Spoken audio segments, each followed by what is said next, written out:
အပိုင်းရှိရဲ့အစမှာတော့ကေစုကဲတို့တားဖာနှစ်ယောက်လမ်းလျှောက်ထွက်နေရင်အဖေတာမိတ်ဆာအနက်တစ်ခုကိုရနေတယ်လို့ကေစုကဲကပြောနေပါတယ်။အေးငါလေးရနေတယ်ကွာလို့ပြောပြီးကေစုကဲကိုအနောက်ကနေလိုက်လာဖို့မှားပြီးအရှိကနေပြေးသွားခဲ့ပါတယ်။ကေစုကဲလည်းအနောက်ကနေအလက်နကြားနဲ့ပြေးလိုက်သွားခဲ့ပြီးဟိုရောက်တော့သူ့အဖေကမိတ်ဆာကိုတွေ့လို့မဟုတ်ပဲစော်လေးကိုတွေ့လို့ဖုန်ကြောင်မှုပြေးသွားခဲ့တာဆိုတာကိုသိလိုက်ရပါတယ်။ကျဖာကြီးကစော်လေးကိုဖုန်ကြောင်နေခဲ့ပြီးသူ့သားကိုလည်းခဏရှောင်ခိုင်းနေခဲ့ပါတယ်။ကေစုကဲကလည်းအဖေဘာလို့မှလည်းမိတ်ဆာရှာရအောင်မလေးလို့ပြောလိုက်ပေမဲ့လည်းစော်ကြီးပဲငါသားရစော်လေးကပိုရေးကြည့်တယ်ကွာဆိုပြီးပြန်ပြောနေခဲ့ပါတယ်ထို့အချိန်မှာပဲလမ်းကြားတစ်ခုမှာတော့ငားလို့ဖားလို့မိတ်ဆာတစ်ကောင်ကမိန်းကလေးတယောက်ကိုအန်ရပေးနေပါတယ်ထို့အချိန်မှာပဲကေစုကဲရဲ့အဖေသားတို့ဒီမိန်းကလေးကိုကူညီကြမလားလို့မေးလိုက်တဲ့အခါမှာတော့ကျဖာကြီးကအခြေအနေကိုခဏစောင့်ကြည့်အောင်မယ်လို့ပြန်ပြောပါတယ်ဒီအချိန်မှာပဲလူတယောက်မိတ်ဆာနောက်ကနေလမ်းလျှောက်လာပြီးမိတ်ဆာကိုလက်ညှိုးလင်းနဲ့ပဲအဆုံးသတ်ပေးလိုက်ပါတယ်နောက်တော့ဒီလူကအတောင်မှန်နေပါပေါက်လာပြီးမိတ်ဆာအသေးကိုချီပြီးထွက်သွားခဲ့ပါတယ်ဒီအဖြစ်အပျက်တွေကိုကေစုကဲတို့တားဖာနှစ်ယောက်လည်းစောင့်ကြည့်နေခဲ့ကြပြီးထူးဆန်းတဲ့လူနောက်ကိုချီရခံပြီးလိုက်လာကြပါပြီထူးဆန်းတဲ့လူက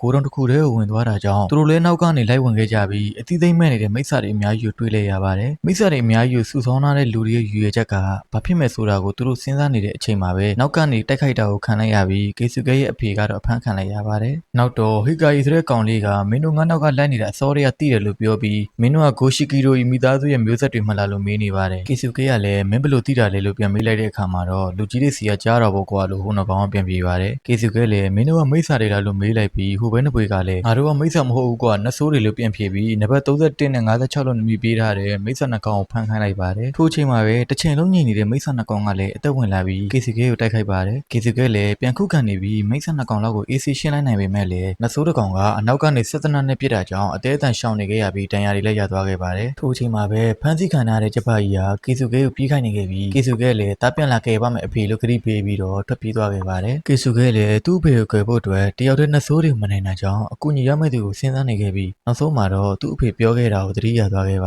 တယ်ကေစုကေမင်းမအကိုတယောက်ရှိတယ်သူ့နာမည်က KG ပဲတနေ့မှမင်းနဲ့တူတိုက်ပွဲဝင်လိမ့်မယ်လို့ပြောခဲ့တာပါကေစုကေလည်း KG ရောက်ခဲ့တဲ့နေရာတွေကိုစုံစမ်းမင်းများနဲ့လိုက်ရှာနေခဲ့ပါတယ်နောက်ဆုံးမှာတော့ KG တို့စီကိုရောက်လာခဲ့ပြီးဒဏ်ရာအရှိန်ကြောင့်သတိမေ့သွားခဲ့တာဖြစ်ပါတယ်နောက်နေ့မနက်မှာတော့ KG တယောက်ကဝိမ့်မနေခဲ့ပြီးကေစုကေကလည်းသတိပြန်ရလာခဲ့ပါပြီအဲလစ်ကတက်တာလာပြီလားဆိုပြီးသတင်းသွားမေးတဲ့အခါမှာတော့ဗရာသားတို့လိုပဲစုံမထားဘူးတဲ့ကေစုရဲ့တယောက်ကတော့ရှက်နေခဲ့ပါပြီကျွန်တော်ကိုပြုစုပေးတာအမလာတော့မေးလိုက်တော့အဲလစ်ကလည်းဟုတ်တယ်လေလို့ပြန်ပြေးပါတယ်ကေစုကေကရှက်နေတဲ့အတွက်အဲလစ်ကလည်းဒီကောင်လေးမိမတွေနဲ့အတွေ့အကြုံမရှိသေးဘူးဆိုတာကိုသတိထားမိသွားပါတယ်ဒါနဲ့ပဲကျွန်တော်လိုရိုးသားကြိုးစားတဲ့ကေစုကေကိုမမကနွားဖမ်းပကြံနေတဲ့အချိန်မှာပဲကေဂျီကန်နာကိုကေစုကေတယောက်ခံလိုက်ရပါတယ်ကန်ရတဲ့အကြောင်းရင်းကတော့သူ့အကိုလို့ခေါ်ပြီးဘာမှဆက်မပြောဘဲနဲ့သတိလစ်သွားတဲ့အပြင်နိုးလာတော့တနယူးနေတာကြောင့်ပါအဲလစ်ကကေဂျီကိုအထင်လွဲနေတယ်လို့ရှင်းပြပေးမယ်လေကေဂျီကတော့တော်တော်လေးတင်းနေခဲ့ပါပြီကေစုကေလည်းသူ့နာမည်ကိုမိတ်ဆက်ပြီးကေဂျီရဲ့ဖေးအတူမေခွဲညီဖြစ်ကြောင်းကိုပါရှင်းပြနေပါတယ်အားလုံးလည်းအံ့ဩနေကြပြီးကေဂျီလည်းငငယ်ကသူတို့စုံဘူးတာကိုသတိရသွားပါတယ်ထို့အချိန်တုန်းက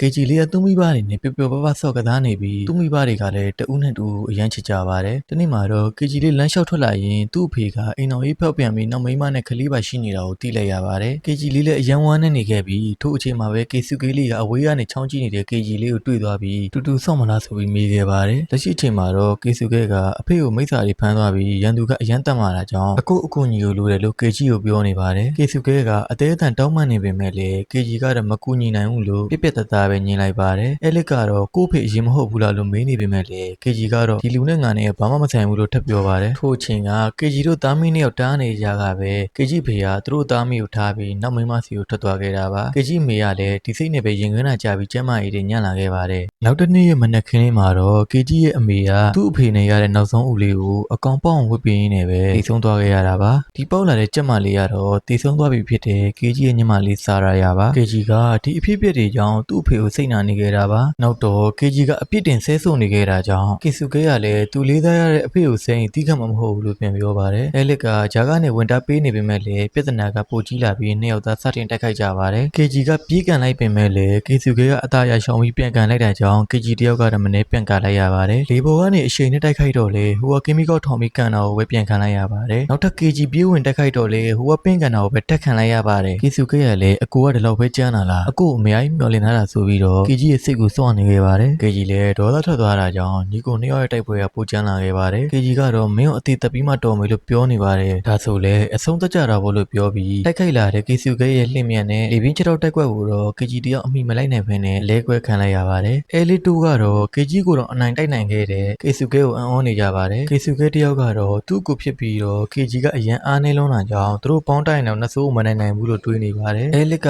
လည်း KG ကဒါပထမဦးဆုံးအစော်ခံလိုက်ရတာဖြစ်တာကြောင့်တော်တော်လေးခံစားနေရမှာပဲလို့တွေးနေခဲ့ပြီးပြူကိုကတော့တီကောင်လေးကိုစားပြီးအားမွေးထားဖို့ KG ကိုပြောနေပါတယ် KG ကတော့သူ့ကိုကေဆူကေနောက်ဆုံးတိုက်သွားတဲ့အကွက်ကိုမရှောင်နိုင်လိုက်လို့စိတ်ထိခိုက်နေခဲ့တာပါအဲကောင်ကိုတနည်းတီအောင်တက်မေဘာညာတွေတယောက်တည်းပြောနေတော့ဟိုကရောက်လာပြီးအကိုလို့ခေါ်လိုက်တာကြောင့် KG လည်းနည်းနည်းတော့လန့်သွားပါတယ် KG ကတော့ဒေါသတွေထွက်နေပြီးထချကြတာပေါ့လို့ပြောနေပေမဲ့လည်းကေဆူကေကတော့သူမသွားတဲ့အတွက်လက်တောင်းမှန်တာပါလို့ပြောလာပါတယ်နောက်ပြီးတော့အဖေသာတည်သွားခဲ့ရင်မိစ္ဆာတွေကကဘာကြီးကိုအပိုင်စီးသွားမှာဖြစ်တာကြောင့်အကူကူညီပေးပါလို့ထပ်ပြောလာပါတယ်ထို့အချိန်မှာအဲလစ်ကရောက်လာပြီးမေးတာကြောင့်ကေဆူကေကလည်းသူတို့ကဂိုရှိကီရိုမိသားစုကဆင်းသက်လာတာဖြစ်ပြီးသူတို့မိသားစုရဲ့တာဝန်အရမိစ္ဆာတွေကိုတာဖာနဲ့အမြင့်ပြတ်လိုက်တိုက်ခိုက်နေတဲ့ဖြစ်ကြောင်းရှင်းပြပါတယ်မိစ္ဆာတွေနဲ့သူတို့မိသားစုကဟိုးအရင်ကတမိုင်းကြောင်းတွေရှိခဲ့ပြီးမိစ္ဆာတွေကိုတားနိုင်တဲ့ကလည်းသူတို့မျိုးနွယ်ပဲရှိတယ်လို့ကေဆူကေကထပ်ပြောပါတယ်အကိုလည်းဒီမိသားစုဝင်ဖြစ်တာကြောင့်ကူညီပေးပါလို့ပြောနေပေမဲ့လည်းကေရှီကတော့မကူညီနိုင်ဘူးဆိုပြီးပဲညင်းနေခဲ့ပါတယ်ညရောက်တော့အဲလစ်ကနင်းအဖေကိုဘယ်မှာဖမ်းထားတယ်လို့မေးလိုက်ပြီးကေဆူကေကတော့အာကာမိုရီမြို့ပြင်ဟာကိုတော်တစ်ခုတည်းမှာဖမ်းထားတာဖြစ်ကြောင်းပြောပြပါတယ်အဲလစ်လည်းထူမျိုးကိုဖုံးနဲ့ချီအခန်းကြီးလိုက်တဲ့အခါမှာတော့ KG ရဲ့တငယ်ချင်းမိုရီအိုက